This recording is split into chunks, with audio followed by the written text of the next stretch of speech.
So when you open that meditation app on your phone, or when you sit down with your bullet journal at the end of the day to track your moods and habits, you probably feel like you're doing something entirely modern. Oh, definitely. It feels very 21st century. Right. We have this really pervasive cultural idea that if you just dig deep enough, you will eventually find your quote-unquote true self. It's basically an archaeological model of identity. Yeah, the shovel analogy. Exactly. You take a shovel, you scrape away the dirt of society's expectations, your parents' demands, your workplace stress, and at the bottom of the pit, there it is, a gleaming, solid nugget of gold, the real you. Unchanging, pure, and just, waiting to be discovered. It is an incredibly comforting narrative, honestly. Oh, yeah, completely. Because it suggests that our core identity is a pre-existing fact. It's an objective reality that merely requires the right tools, be it therapy or journaling or a silent retreat, to just be unearthed. But what if, and this is where we're going today, what if that shovel is completely useless? What if there is actually no gold down there at all? Today, we're exploring a radically different, almost vertigo-inducing perspective on human identity. It really flips everything upside down. It does. We're doing a deep dive into the later work of the French philosopher Michel Foucault, specifically focusing on his 1982 seminar at the University of Vermont, which eventually became the collection Technologies of the Self. Right, and we have a great stack of sources for this. We're looking at the original transcripts from that 1982 seminar, plus some really critical essays by scholars like Luther H. Martin, Huck Gutman, Patrick H. Hutton, Richard White. Yeah, and some contemporary sociological reviews as well. So our mission today is to excavate the historical bedrock of how we actually think about ourselves. To figure out how human beings turn themselves into subjects. Exactly.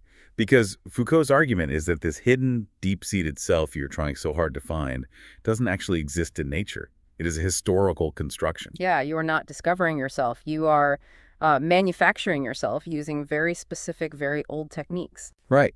And those techniques have a lineage. The practices we mentioned, like journaling, confessing your thoughts, analyzing your desires, these are not modern inventions. Not at all. They are the direct descendants of ancient Greek philosophy, Roman Stoicism, and early Christian monasticism. Foucault basically spent the last years of his life tracing this genealogy, trying to understand how we became a culture that is just completely obsessed with our own hidden depths. But to even approach this, I think we have to talk about the man himself first. Because his turn toward this subject matter wasn't just like an academic whim. No, it was a massive shift. For anyone familiar with Foucault, his early career was defined by studying the exact opposite of self-care. Right. He spent 25 years obsessed with what he called technologies of domination. He wrote these massive, groundbreaking histories of asylums, clinics, and prisons. His entire focus was on how external, powerful institutions objectify people. Right. He wanted to know how society categorizes someone as, mad or criminal or deviant, and how the state uses those categories to control and essentially crush the individual. Power, in early Foucault, is always something done to you from the outside. Which, makes a lot of sense. But then in the late 1970s and early 1980s, something fractures. Yeah. The history surrounding this text points to a profound personal and intellectual rupture. Foucault was actually working in a French psychiatric asylum at the time, literally surrounded by the mechanisms of domination he was studying. Wow. And he experiences this radical disillusionment. It's almost like a philosopher's midlife crisis. Right. But instead of buying a sports car, he completely dismantles his own worldview. That is a perfect way to put it. And the catalyst for that rupture was Friedrich Nietzsche. Okay, tell me about that. Foucault described reading Nietzsche as an absolute revelation, like a shock to the system that forced him to break with his own past. Nietzsche's philosophy revolves around concepts like the will to power and the art of self-preservation. Nietzsche argued that life isn't just about passively receiving the forces of the world. It's about active, creative, self-overcoming. I can imagine how jarring that would be. You're working in a psychiatric hospital, observing how the system breaks people down day after day, and then you read Nietzsche, who is essentially screaming, you have the capacity to build yourself up. You can be the author of your own power. Exactly. It's a total paradigm shift. It seems like Foucault realized that his previous work was incomplete. Like, if you only study how systems dominate people, you turn human beings into permanent victims. You completely rob them of their agency. Right, and he realized he felt trapped, both intellectually and personally, so he actually leaves his job at the asylum. Oh, wow. Yeah, he essentially flees France for a time, seeking a space to rethink everything. He begins pursuing what he termed a happy proximity to death. Hey, that sounds really morbid. Well, not in a morbid sense, more in the sense of living with absolute urgency and authenticity, detached from all the institutional roles he had been playing for years. Okay, I see. He pivoted from asking, how does the state dominate the subject, to asking, how does the subject govern itself? But that pivot requires a whole new vocabulary, right? If we aren't just passive victims of state power, how exactly are we operating? Right, so Foucault outlines a framework for this, a matrix of practical reason. He divides human activity into 4 major types of technologies. Okay, let's break these down, because this is the core of the whole deep dive. Think of these as the fundamental toolkits humans use to interact with the world and themselves.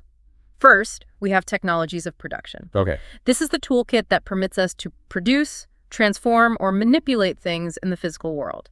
It's agriculture, manufacturing, architecture. So basically how we shape matter. Exactly. The second one he brings up is technologies of sign systems. This is our capacity to use language, mathematics, symbols, and meaning. It's how we communicate and record information. Yep.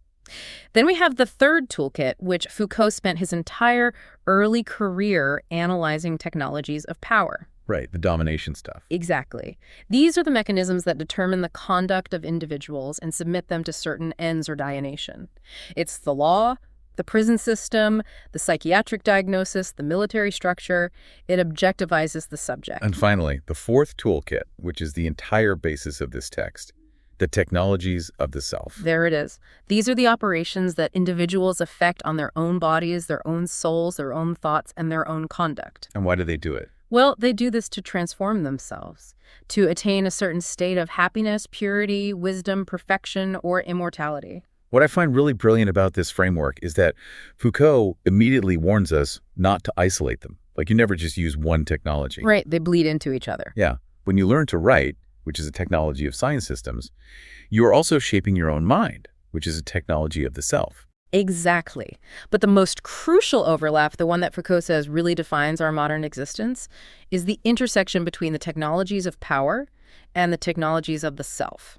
And he gives this intersection a very specific, honestly somewhat clunky term, governmentality. Governmentality. It sounds like a bureaucratic nightmare, doesn't it? Totally.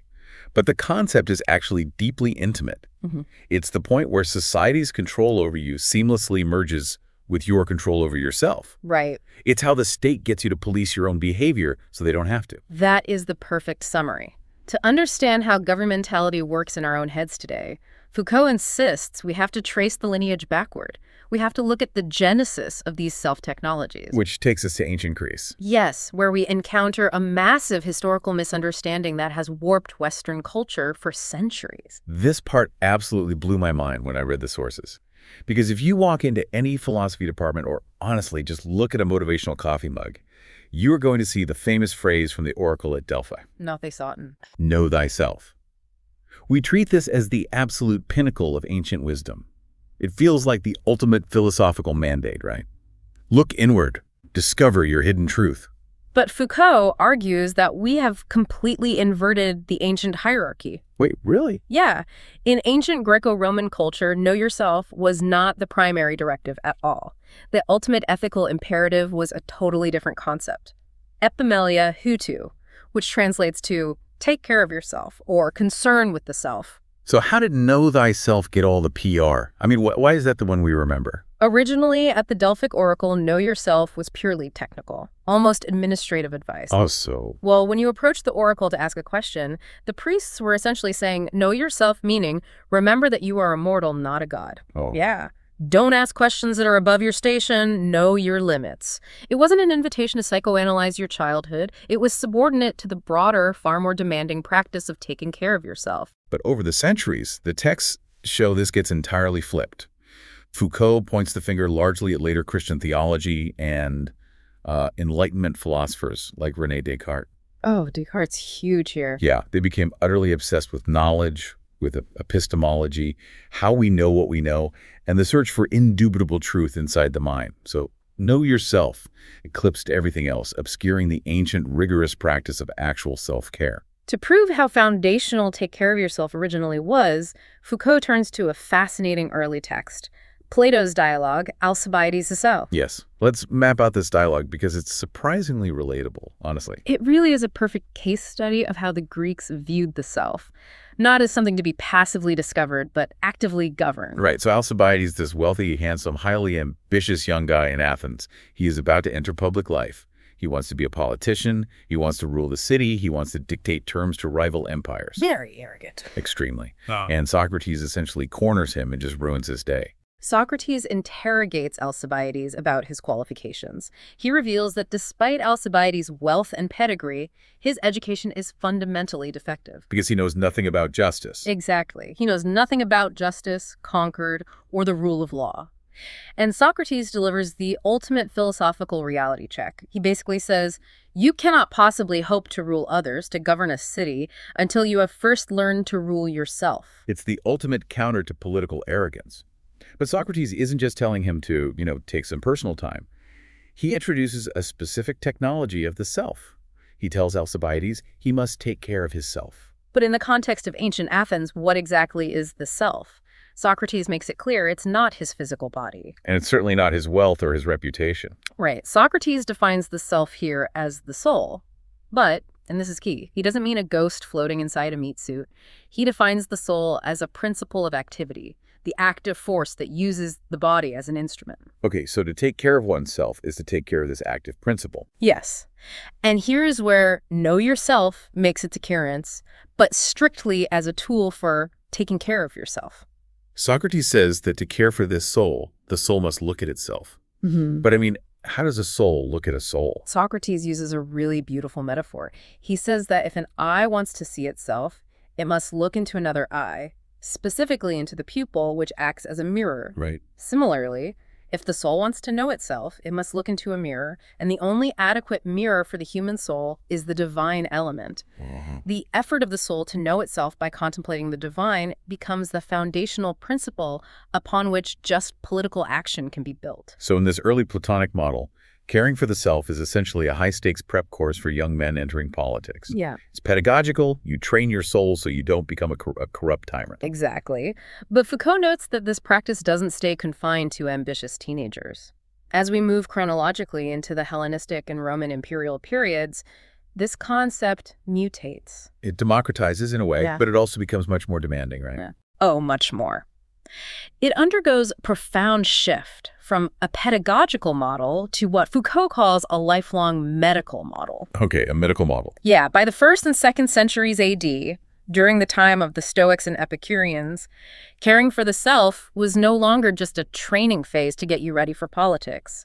It became a permanent, universal obligation. You had to become the doctor of yourself, and you were on duty for your entire life. The implication of that is fascinating regarding how they viewed aging. Yes. Because today, our culture idolizes youth. We view youth as the time of peak self-actualization, and old age is often framed as a decline, a fading away. But under this Roman medical model, youth is just the messy, ignorant starting line. The ideal age, the goal of all this lifelong self-care, is old age. Old age is viewed as the complete achievement of life. Foucault quotes phrases describing old age as a happy proximity to death. There's that phrase again. Right. It's the point where you have finally mastered your passions, where you are immune to the chaotic external world. You have achieved total sovereignty over yourself. But getting there required immense daily vigilance. Foucault brings in the Roman Stoic philosopher Seneca to illustrate the specific mechanics of this daily care. This is one of my favorite parts of the whole analysis. Mine too, because it completely shatters our modern preconceptions. When a therapist or a self-help guru today tells you to engage in daily self-examination, the immediate connotation is guilt. Oh, entirely. We picture sitting in a dark room, agonizing over every awkward thing we said, interrogating our hidden neuroses, feeling terrible about our moral failings. But Seneca's version of self-examination is utterly devoid of guilt. The mechanism is entirely different. Consider how Seneca describes his end-of-day routine. He waits for his wife to go to sleep, the house is quiet, and he reviews his day. But he isn't acting as a judge in a criminal court, handing down a guilty verdict to a sinful defendant. Right. Foucault points out that Seneca explicitly uses administrative language, not juridical language. Yes, the project manager analogy works perfectly here. I was just thinking that. Seneca is acting like an accountant, auditing a ledger, or a project manager reviewing a sprint. He is simply checking the books. Did I respond angrily to that insult? Yes. Was that the optimal strategy according to Stoic principles? No. What is the adjustment for tomorrow? Exactly. He is not excavating his soul for a deep, dark flaw in his character. His errors are merely errors of strategy. It's a remarkable distinction. For Seneca, the truth is not something hidden deep inside his subconscious waiting to be diagnosed. The truth consists of the rational rules of conduct established by the Stoic teachers. His only job is to memorize those rules and apply them efficiently. The self isn't a mystery. It's just a piece of machinery that sometimes requires recalibration. And this recalibration was part of a broader set of practices the Stoics called ascesis. Now, when a modern listener hears the word asceticism, the image that immediately springs to mind is a monk living in a cave, whipping himself, eating locusts, completely renouncing the physical world because the flesh is evil. Sure, that's the common association. But Foucault clarifies that Stoic ascesis is the exact inverse of Christian asceticism. How so? The Stoic isn't renouncing the world. Stoic ascesis is a rigorous training program designed to equip you for the world. It's about building up an absolute impenetrable resilience to external shocks so that you can operate effectively in society without being emotionally destroyed by it. And the techniques they use to build this resilience are intense. Let's look at two specific methods Foucault highlights in the texts. First is mélène, which loosely translates to meditation. But it has nothing to do with sitting cross-legged and clearing your mind of all thoughts. Right. It is a highly active, almost combative imaginary exercise. Mm-hmm. The most famous version is the premeditatio malorum. The premeditation of evils is the systematic visualization of the worst-case scenario. But it's not just calculating risk, right? You don't just say, well, there's a 10% chance my ship might sink. No, you imagine that the ship is sinking right now. You imagine the absolute worst-case scenario, banishment, torture, the loss of your entire family as a guaranteed certainty, and you visualize it happening to you in the present tense. The psychological mechanism here is fascinating. By actively living the catastrophe in your mind, you are stripping the future of its terrifying unpredictability. Yes, you are proving to yourself in advance that even if the absolute worst happens, your rational soul will remain intact. You neutralize the fear of the event before it ever arrives. It's basically exposure therapy for the ancient world. That's a great way to put it. And if mélène is the mental simulation, the second technique, gymnasia, is the physical stress test. But this isn't lifting weights in a gym, it's training in reality. The texts offer this incredible example of a Stoic practitioner who prepares a massive, extravagant feast, like the most mouth-watering, expensive food available. He sits at the table, he smells it, he looks at it, he lets his physical hunger peak, and then he orders the servants to take all of it away and give it to the slaves while he eats a bowl of plain porridge. It's a profound exertion of will. He is voluntarily inducing deprivation in the presence of abundance. To what end, though? He is constantly testing his independence from the external world. He is proving that his happiness and his equilibrium are not contingent on the food or the wealth or the status. To sum up this entire Greco-Roman approach, Foucault references the philosopher Epictetus, who used two brilliant metaphors. First, Epictetus says you must be like a night watchman. Yes, you stand at the gates of your own mind and you don't let any thought enter unless it can prove its identity and show its credentials. And second, you must be like a money changer. In the ancient world, currency was constantly being forged or clipped. A money changer had to inspect the effigy on every single coin, weigh it, bite it, and verify its authenticity and its value. Epictetus says, we must do this with every representation that enters our mind. We must verify if the thought aligns with the objective rules of reason. Okay, so this brings us to the hinge point of the entire deep dive. Yes, because if the Greeks and the Romans were these hyper-rational administrators, checking their mental ledgers, building up their resilience, and treating the self as a machine to be optimized, how on earth did we get from there to where we are today? It's a huge leap. It is. How did we become a culture completely obsessed with uncovering dark, hidden, guilty secrets inside ourselves? If Seneca wasn't feeling guilty, who invented the guilt? This is where Foucault introduces the monumental, world-shaking shift brought about by early Christianity. Christianity didn't just borrow these Stoic techniques, it fundamentally re-engineered their architecture and altered their purpose. Okay, so what did they change? Christianity introduced an entirely new paradigm that Foucault calls the hermeneutics of the self. Let's define hermeneutics for the listener, because it's a heavy academic word. But the concept is crucial. Hermeneutics is the theory and methodology of interpretation, usually applied to ancient texts, like the Bible. Right. You use hermeneutics to figure out the hidden, deeper meaning behind a piece of scripture. And Foucault's genius observation is that Christianity turned the human soul into a text that needed to be interpreted. It introduced a brand new obligation. It was no longer enough to just believe the dogma or follow the moral rules. You now had an absolute obligation to constantly decipher your own hidden desires, to interpret the confusing text of your own soul, and critically, to disclose those hidden truths to others. But why the sudden suspicion? I mean, for the Stoics, the truth wasn't hiding deep inside you. The truth was out there in the philosophical texts, and your job was just to apply it. But for the Christians, the truth is this slippery, evasive, hidden thing buried in your subconscious, and chances are it's evil. The theological mechanism behind this shift is the concept of original sin and the fall of man. The self is no longer a rational machine. It is fundamentally broken and prone to deceit. Therefore, you cannot trust your own thoughts. Exactly. The devil is a master of illusion. Foucault outlines two primary methods that early Christians developed to drag this hidden, deceitful self into the light. The first method was called exomolegesis. Okay, let's get into exomolegesis, because this sounds less like a religious practice and more like, I don't know, avant-garde performance art. It was incredibly theatrical. Exomolegesis wasn't about sitting in a confessional booth and whispering your sins to a priest. It was a dramatic, physical, highly public display of being a penitent. Wait, like in front of everyone? Yes. If you committed a grave sin and wanted to be reintegrated into the Christian community, you didn't analyze your feelings. You physically manifested your wretchedness. You essentially wore your guilt as a costume.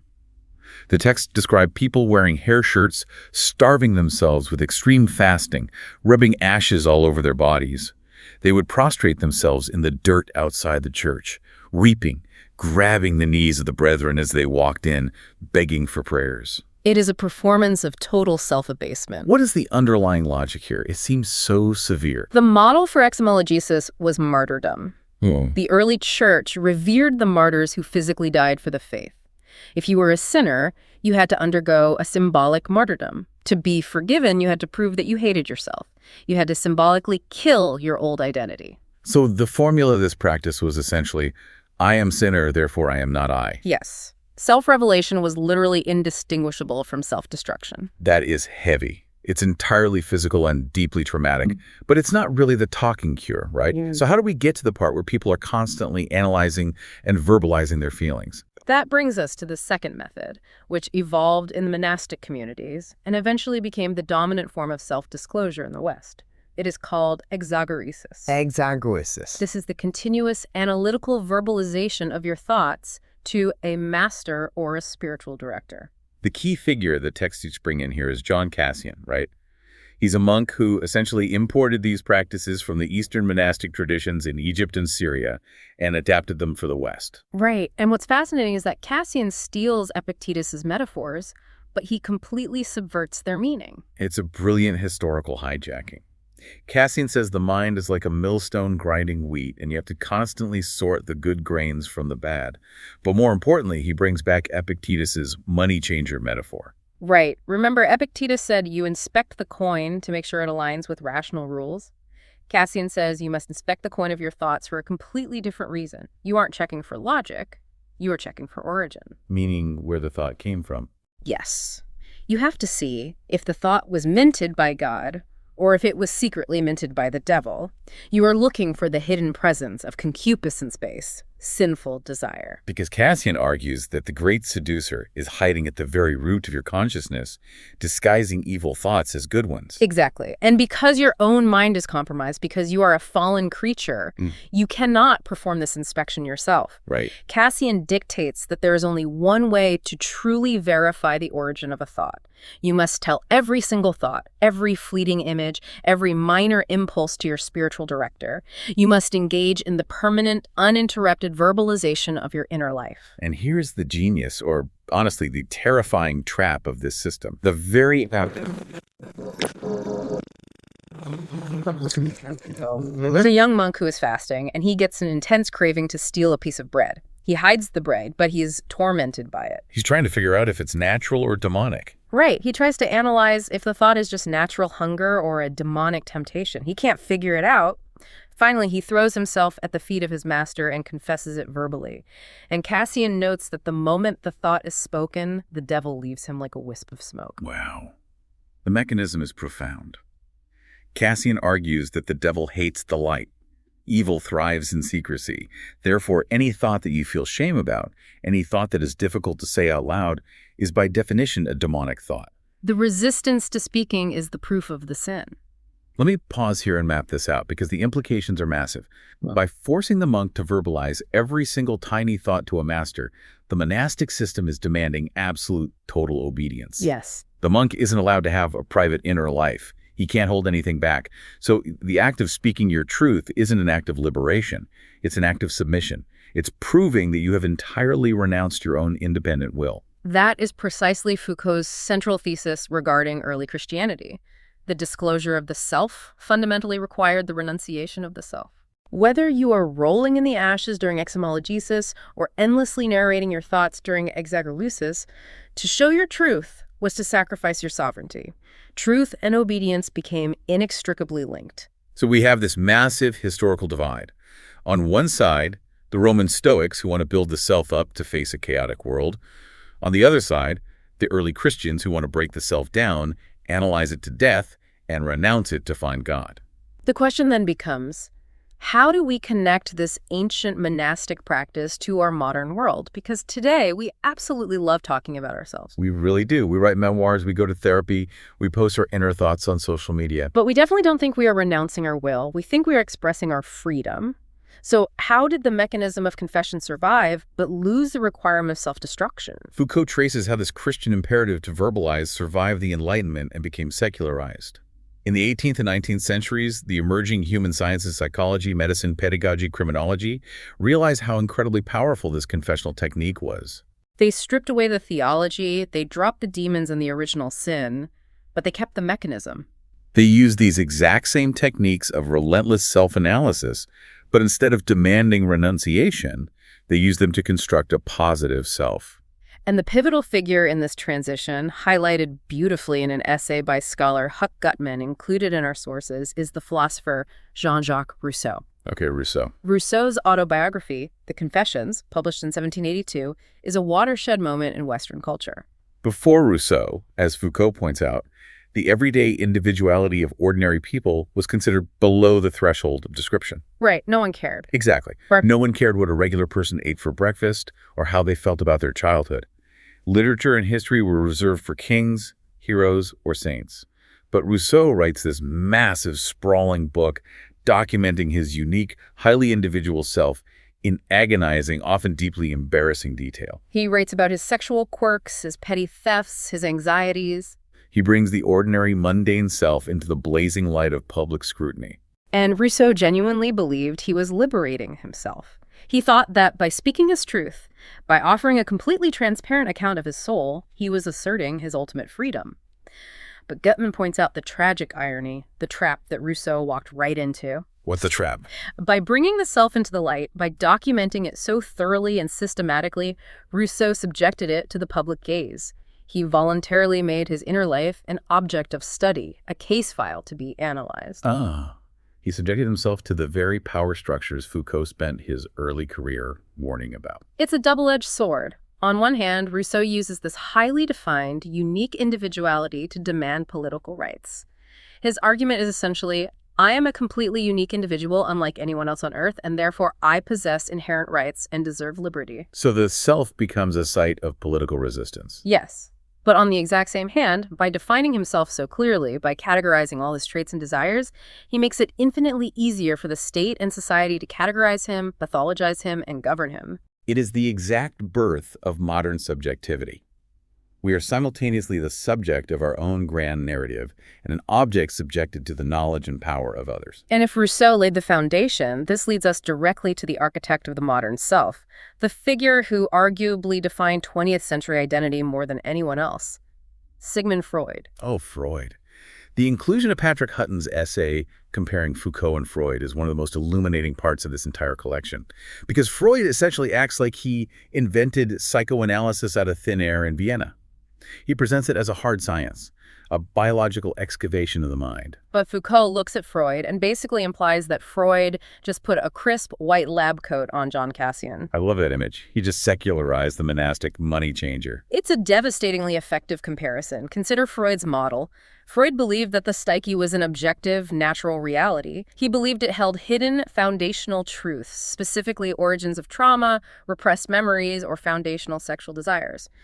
And Freud's promise was that if you speak these hidden truths aloud to an analyst, if you excavate the origins of your neurosis, that act of speaking will liberate you. The truth will set you free. But Foucault looks at psychoanalysis and completely rejects that premise. Foucault says, no, the psyche isn't an objective biological organ you can map out. It is just a mirror reflecting the theories we impose on it. So when you sit on a therapist's couch and talk about your childhood for 5 years, you aren't discovering a pre-existing self. Exactly. The very act of engaging in that highly structured dialogue creates the self you think you are discovering. Freud traces the genealogy of the patient backward to find coherent origins. The primal scene, the original trauma that made you who you are. He wants to find a continuous line of cause and effect. Foucault, on the other hand, traces history backward specifically to show discontinuities. He wants to show that the methods we use to understand ourselves, like psychoanalysis, aren't discovering a natural truth. They are imposing a historical structure. So when we are in therapy, we think we are engaging in a modern scientific process of self-actualization. But Foucault argues we are actually just participating in a 1,500-year-old ritual of power, demanding that we verbalize our deepest secrets in order to be categorized and managed.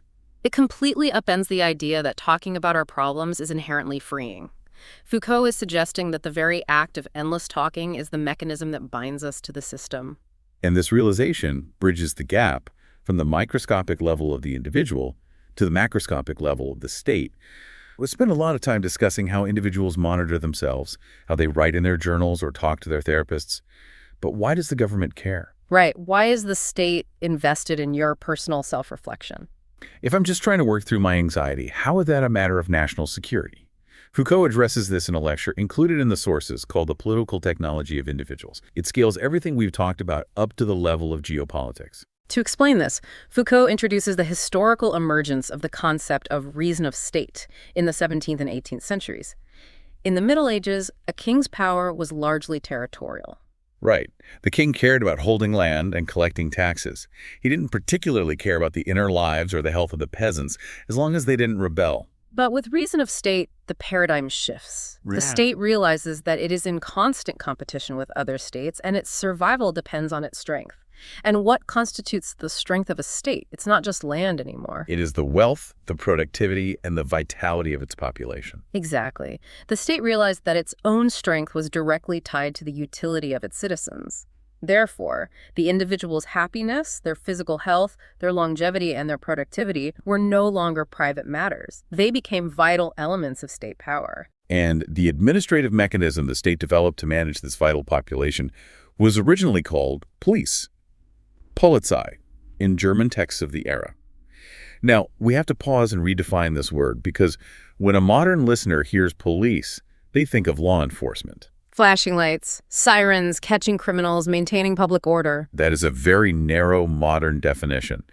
But Foucault points to thinkers from the 17th and 18th centuries, like Turquet de Mayenne and von Giusti, who defined police as something vastly more comprehensive. For them, police meant the total positive management of human life. It covered public health, the maintenance of roads, ensuring the food supply, regulating trade, managing poverty, and even overseeing public morals. I was trying to map this onto a modern equivalent, and it's basically the difference between a night watchman and an agronomist. Oh, I like that analogy. Break that down. Well, the medieval king was a night watchman. He just guards the perimeter of the farm to keep out invaders and occasionally punishes a trespasser. But the modern state, operating under this expanded definition of police, is an agronomist. An agronomist doesn't just watch the field. An agronomist actively manages the soil pH, regulates the water levels, applies specific fertilizers, and engineers the genetics of the seeds to ensure the maximum possible crop yield. The agronomist wants the plants to thrive, but strictly for the purpose of the harvest. That's a really sharp way to look at it. Foucault is saying the modern state became the agronomist of human beings. Right. That is exactly what Foucault famously coined as biopolitics. The state is no longer just exercising the negative power of preventing crime or threatening death. It is exercising a positive power. It is actively fostering life. It is managing the population as a biological entity. Public health initiatives, vaccination campaigns, social security, education systems, these are all tools of biopolitics designed to optimize the population. Okay, but on the surface, biopolitics sounds great. I want paved roads, I want clean water, I want a social safety net. If the state wants me to be healthy and productive, where is the nightmare? The nightmare, as Foucault argues, is the chilling corollary to biopolitics.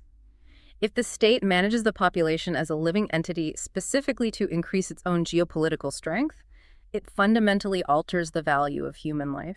The individual's life only has value insofar as it contributes to the state's survival. And the sources point out the brutal logical conclusion of this.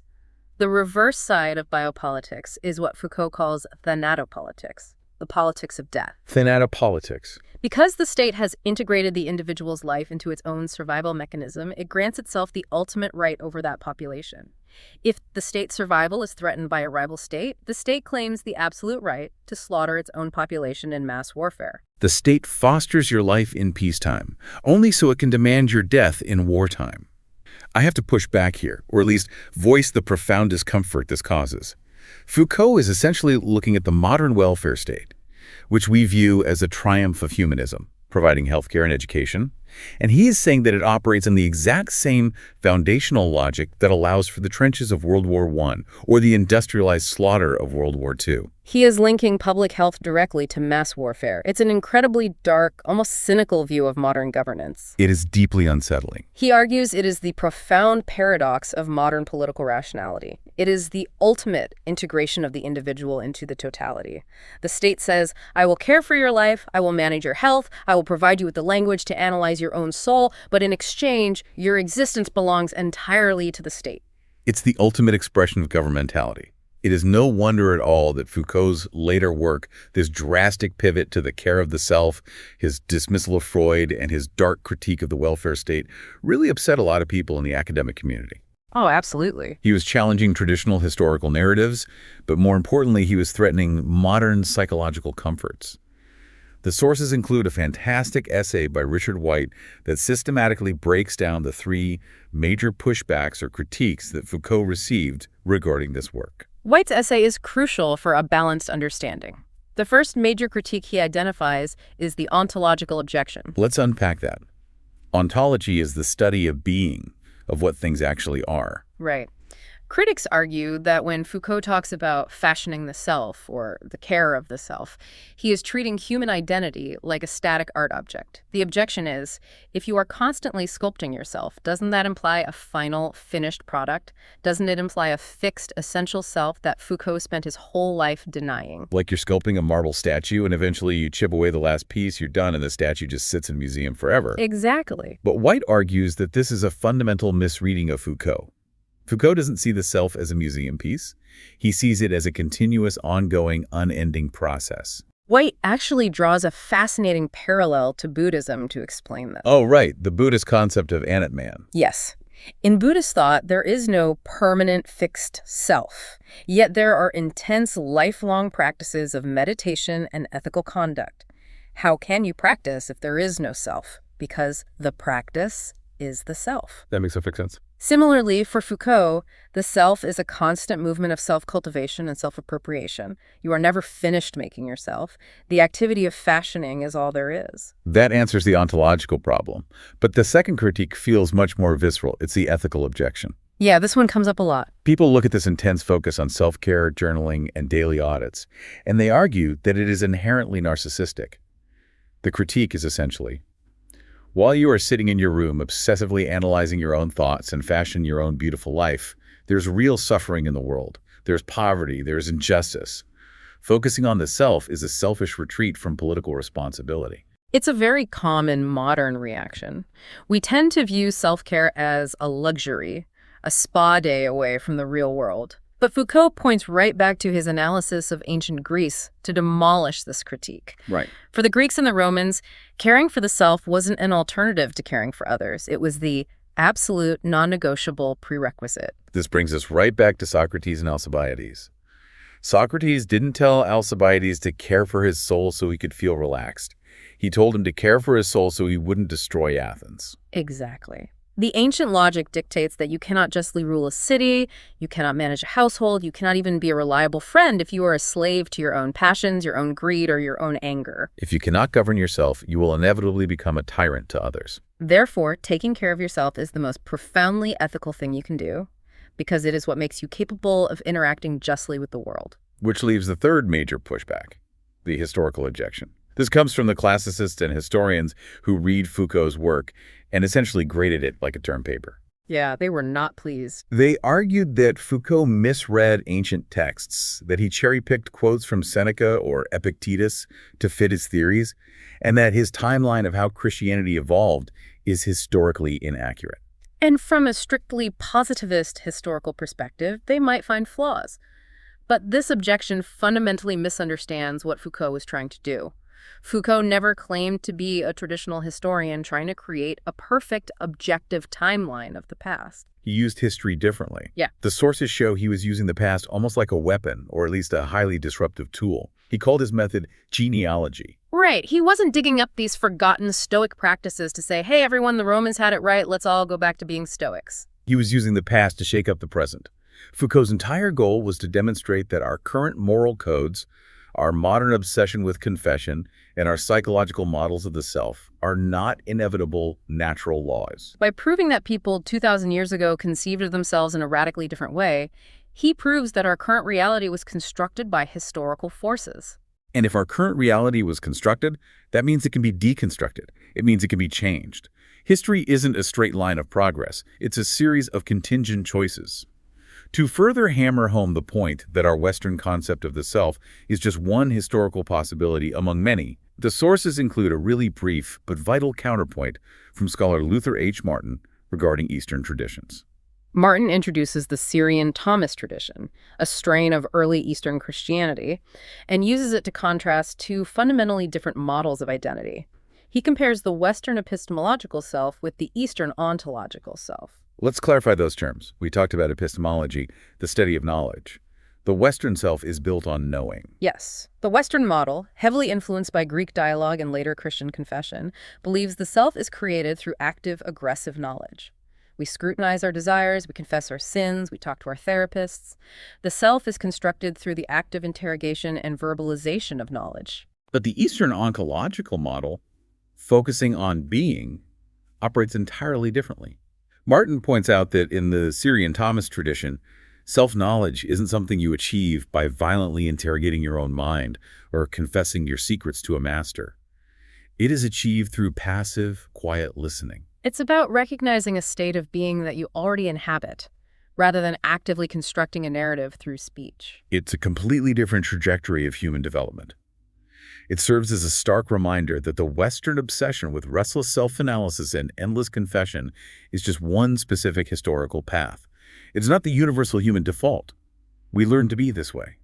Which brings us to the ultimate synthesis of everything we've explored today. This has been a massive labyrinthine journey through the history of human identity.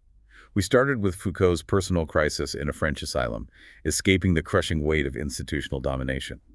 We traveled back to ancient Athens, watching Plato demand that ambitious politicians look into the divine mirror of their own souls. We observed the Roman Stoics, acting as rigorous project managers of their own behavior, building up impenetrable mental fortresses. We watched the profound pivot of early Christianity, where the soul became a suspicious text, and the monks invented the hermeneutics of the self, forcing themselves to confess every fleeting thought to root out the devil. We saw how Rousseau and Freud stripped the theology away, but kept the confessional mechanics, building the modern, highly verbal, psychological subject. And finally, we saw the dark twist. how the modern state utilizes all of this, how the state acts as a biopolitical agronomist, managing our lives, our health, and our very identities to bolster its own power, even up to the point of catastrophic warfare. It is, without a doubt, a sweeping and deeply unsettling genealogy of who we are. Foucault's ultimate warning is that modern society forces us to engage in this endless quest to discover our true selves, only to use that supposed truth to categorize, pathologize, and control us. The human sciences, the medical establishment, the steep bureaucracy, they all rely on us actively participating in our own subjection by constantly analyzing and confessing our identities. We are doing the work of power for it. It paints a picture of a world where every time we try to express our individuality, we are just tightening the net around ourselves. But Foucault doesn't leave us stranded in complete despair. Hidden within this dark history is a profoundly liberating challenge. If the self isn't a buried treasure waiting to be discovered, if there is no pre-existing gold at the bottom of the archaeological dig, then you are not bound by whatever hidden truth society or psychology tries to pin on you. Exactly. If the self is just a historical work of art, a continuous process of fashioning, then you don't have to spend your entire life endlessly excavating your past to find some hidden guilty flaw. What if, instead of exhaustingly trying to find yourself, you simply gave yourself the permission and the power to invent yourself? It is a radical call to reclaim the ancient, demanding, but ultimately freeing art of self-care. It's about taking back the tools of production. So I want to leave you with a question to mull over. The next time you sit down with your journal, or you log your moods on an app, or you find yourself agonizing over trying to figure yourself out, pause and ask yourself, what exactly are you doing?